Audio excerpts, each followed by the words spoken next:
Hello everyone, ఈ video చాలా ఇంట్రెస్టింగ్గా ఉంటుంది. చివరి వరకు చూసి మీకు నచ్చినట్లయితే ఓ లైక్ చేయడం కూడా మర్చిపోవద్దు.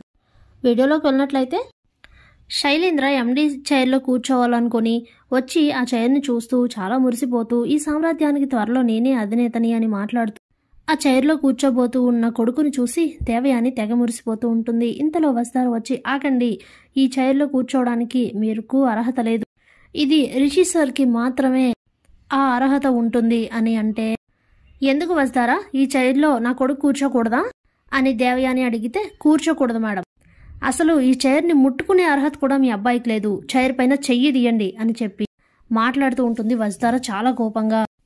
అప్పుడే దేవయాని, నువ్వు చాలా ఎక్కువగా మాట్లాడుతున్నావు వస్తారా అని అడిగితే, మీ విషయంలోనే నేను చాలా తక్కువగా మాట్లాడుతున్నాను మేడం, ముందు మీరు ఇక్కడి నుంచి వెళ్ళండి అని అంటే, వెళ్ళకపోతే ఏం చేస్తావు అని దేవయాని అడిగితే, మెడపట్టి బయటికి గెంటిస్తాను అని అంటుంది. స్టన్ అయిపోతారు తల్లి కొడుకులు ఇద్దరు. అప్పుడే అటెండర్ అక్కడికి రాగానే, ఏం చేస్తున్నావు అసలు, ఎండీ క్యాబిన్లోకి పర్మిషన్ లేకుండా ఎవరు పడితే వాళ్ళు వస్తుంటే నువ్వేం చేస్తున్నావు, ముందు వీళ్ళని మెడబట్టి బయటికి లాగే అనేసరికి, అది మేడం అంటూ ఆలోచిస్తూ ఉంటాడు అటెండర్. అప్పుడే నేను చెప్తున్నానుగా అని అంటుంది వసు. ఇంతలో అవసరం లేదు మమ్మీ పద అని చెప్పి శైలేంద్ర దేవయాని తీసుకొని అక్కడి నుంచి అయితే బయటికి వచ్చేస్తాడు. ఇక కార్ దగ్గరకు వచ్చి దేవయాని శైలేంద్ర మాట్లాడుకుంటూ ఉంటారు.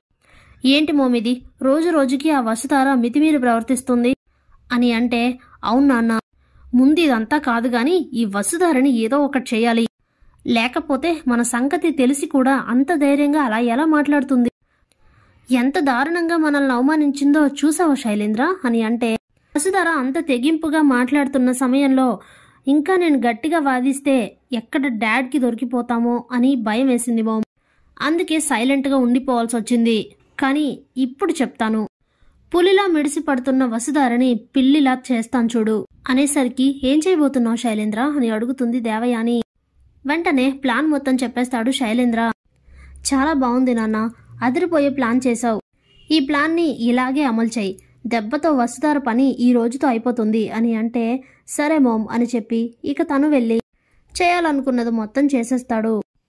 అప్పుడే శైలేంద్ర దేవయాని దగ్గరకు వచ్చి, మన చేతులకు మట్టంటకుండానే ఈ రోజుతో వసుధార పని అయిపోతుంది మోమ్ అనేసరికి ఇక ఇద్దరు కూడా చాలా హ్యాపీగా ఫీల్ అవుతూ నవ్వుకుంటూ ఉంటారు. ఇంతలో మీటింగ్ స్టార్ట్ అవుతుంది. అందరూ కూడా మీటింగ్కి వచ్చేస్తారు. అప్పుడే వసుధార, ఏంటి ఇంత సడన్గా మీటింగ్ అరేంజ్ చేయమని అడిగారు, ఏం జరిగింది అని అడుగుతుంది. ఏం లేదు మేడం, మన కాలేజ్లో పెండింగ్ వర్క్స్ చాలా ఉన్నాయి, వాటి గురించి ఒక్కసారి డిస్కస్ చేద్దామని ఈ మీటింగ్ పెట్టమని అడిగాము అని అంటే, సరే సార్, మంచి ఆలోచన, ఇక స్టార్ట్ చేయండి అని వసు అంటే, మేడం, కాలేజ్లో కొన్ని సబ్జెక్ట్స్కి ఫ్యాకల్టీస్ లేకపోవడం వల్ల స్టూడెంట్స్ చాలా ఇబ్బంది పడుతున్నారు, ఎగ్జామ్స్ కూడా వచ్చేస్తున్నాయి కదా, మరి వాళ్ళకి సిలబస్ కంప్లీట్ అవ్వకపోతే చదువుకోవడం ఇబ్బంది అవుతుంది కదా మేడం అని అంటే, అవును, ఏ సబ్జెక్ట్స్కి ఫ్యాకల్టీస్ లేరో చెప్తే వాళ్ళని మనం రిక్రూట్ చేసుకుందాం అని అంటుంది Vasudhara. Madam, human values, social work, అలాగే మ్యాథ్స్ కూడా ఫ్యాకల్టీ లేరు మేడం అనేసరికి స్టన్ అయిపోతుంది వసుధార. అదే మేడం, ఇంతకుముందు రిషి సార్ క్లాసెస్ చెప్పేవారు, కానీ ఇప్పుడు రిషి సార్ చాలా రోజుల నుంచి కాలేజ్కి రావడం లేదు కదా, అందువల్ల ఆ మ్యాథ్స్ సిలబస్ అలానే ఉండిపోయింది అని అంటే, ఇక వసు చాలా బాధపడుతుంది రిషిని గుర్తు చేసుకొని. వెంటనే వసుధార ఆ బాధ నుండి తేరుకొని, సరే నేను ఫ్యాకల్టీస్ని రిక్రూట్ చేస్తాను అని చెప్తుంది. నెక్స్ట్ వచ్చేసి మా ఇంక్రిమెంట్స్ మేడం, ఎవ్రీ ఇయర్ దసరాకే మాకు ఇంక్రిమెంట్ ఇచ్చేవారు, 1 month శాలరీని బోనస్గా ఇచ్చేవారు, కానీ ఈసారి దసరా అయిపోయి 3-4 months అయిపోయినా మాకు ఇంక్రిమెంట్స్ ఇవ్వలేదు మేడం, కాలేజ్ మీద మీ మీద ఉన్న గౌరవంతో మేం కూడా ఇన్ని రోజులు ఏమీ అడగలేదు అని అంటే, సరే మేడం, కాలేజ్కి రావాల్సిన కొంచెం బిల్స్ బ్యాలెన్స్ ఉన్నాయి, అవి రాగానే మీ ఇంక్రిమెంట్స్ మీకు క్రెడిట్ చేయిస్తాను అని చెప్తుంది వసుధార. అప్పుడే ఫణీంద్ర, ఇంకేంటి, ఇంకా ఏమైనా బ్యాలెన్స్ ఉన్నాయా అని అడిగితే, ఉన్నాయి సార్, ఈ ఫైనాన్షియల్ ఇయర్లో 6 months అయిపోయింది కదా, ఒకసారి కాలేజ్కి వచ్చిన ఇన్కమ్ ఎక్స్పెండిచర్ గురించి కూడా డిస్కస్ చేస్తే బాగుంటుంది, చాలా రోజులైంది ఆ ఫైల్స్ కూడా అన్నీ ఒకసారి డిస్కస్ చేసి అని అంటే, అలాగే చేద్దాం అని చెప్పి వసుధార ల్యాప్టాప్ ఓపెన్ చేసి ఆ ఫైల్స్, వాటికి సంబంధించిన ఎక్సెల్ షీట్స్ అన్నీ కూడా చెక్ చేస్తూ ఉంటుంది. అప్పుడే ల్యాప్టాప్ చూస్తూ షాక్ అయిన వసుధారని అందరూ కూడా గమనిస్తారు. ఏంటి మేడం, ఏమైంది అని లెక్చరర్స్, ఏమైంది వసుధార అని అనుపమ, మహేంద్ర అందరూ కూడా అడుగుతుంటారు వసుధారని. ఇక దేవయాని శైలేంద్ర ఇద్దరూ నవ్వుకుంటూ ఉంటారు. ఇంతలో ఫణీంద్ర, ఏమైంది వసుధార అని అడిగితే, సార్ ఈ ఇయర్లో మనకు వచ్చిన ఇన్కమ్ డేటా ఇక్కడ కనిపించట్లేదు. అలాగే స్టూడెంట్స్ ఎడ్యుకేషన్లో లైఫ్ స్టేటస్ ఏంటనేది కూడా ఇక్కడ మొత్తం రిపోర్ట్స్ ఉండాలి సార్, ఇవేం కనిపించట్లేదు అని అంటే స్టన్ అయిపోతారు ఫణీంద్ర, మహేంద్ర అందరూ. వాట్, ఏం చెప్తున్నావమ్మా? అన్నీ పర్ఫెక్ట్గానే నోట్ చేస్తావు కదా నువ్వు ఎప్పటికప్పుడు, అది నువ్వు చేయాల్సిన వర్కే కదా, మరి చేయలేదా అని అడిగితే లేదు సార్, నేను కంప్లీట్ చేశాను, ఎప్పటికప్పుడు పెండింగ్ వర్క్ లేకుండా ఫినిష్ చేస్తూనే వస్తున్నా, కానీ ఇప్పుడు ఆ ఫైల్స్ కనిపించట్లేదు అనేసరికి ఇక లెక్చరర్స్ అందరూ కూడా చిన్నగా మాట్లాడుకుంటూ ఉంటారు.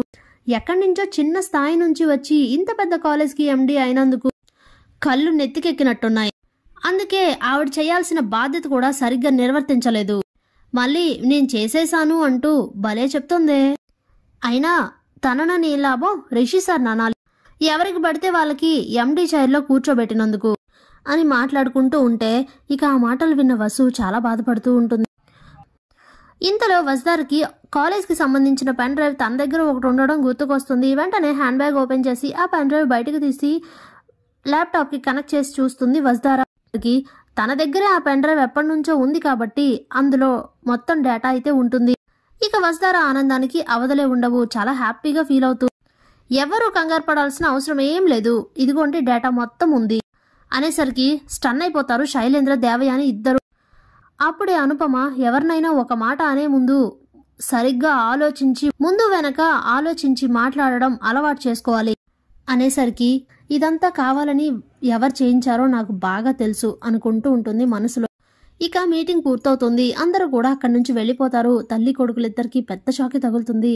చా, ఈ రోజుతో వసుధార చాప్టర్ క్లోజ్ అనుకున్నాను మమ్మీ, మళ్ళీ మొదటికొచ్చింది అనుకుంటూ ఇక ఫీల్ అవుతూనే ఇద్దరు కూడా ఇంటికి వెళ్ళిపోతారు. ఇంతలో వసుధార ఎవరికైతే అకౌంట్ సెక్షన్ ఇచ్చుంటుందో ఆ ముగ్గురు లెక్చరర్స్ని అయితే పిలిపిస్తుంది క్యాబిన్కి.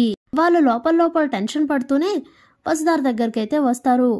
మేడం రమ్మన్నారట అని అడిగితే ఎందుకు మీరు ఇలాంటి పని చేశారు, ఇదంతా మీరు కావాలనే చేశారని నాకు తెలుసు, అకౌంట్స్ డేటా మీరు కావాలనే డిలీట్ చేశారని నాకు తెలుసు అని అంటే స్టన్ అయిపోతారు ముగ్గురు. ఏం మాట్లాడుతున్నారు మేడం, మేమెందుకు అలా చేస్తాం అని అంటే మీరు ఎందుకు చేశారో కూడా నాకు తెలుసు, ఏమి ఆశించి చేశారో కూడా నాకు తెలుసు, మీతో ఎవరిదంతా చేయించారో నాకు మొత్తం తెలుసు అని చెప్పాను కదా, ఇలాంటి పనులన్నీ జరుగుతాయని తెలుసు కాబట్టే నేను ముందుగా నా పర్సనల్ పెన్ డ్రైవ్లో అన్నీ కూడా కాపీ చేసుకొని పెట్టుకున్నాను.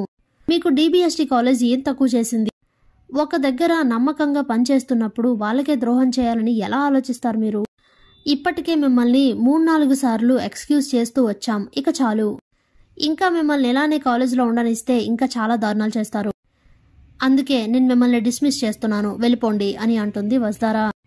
మేడం ప్లీజ్ మేడం అంత పని చేయకండి, ఈ ఒక్కసారికి క్షమించండి మేడం అని అంటే ఇక అయిపోయింది, ఎక్స్క్యూజెస్ అంతా అయిపోయింది, మీరు దయచేసి బయటికి వెళ్తే మర్యాదగా ఉంటుంది అని అంటుంది వసుధార. చేసేది లేక ముగ్గురు బయటికి వెళ్ళిపోతారు.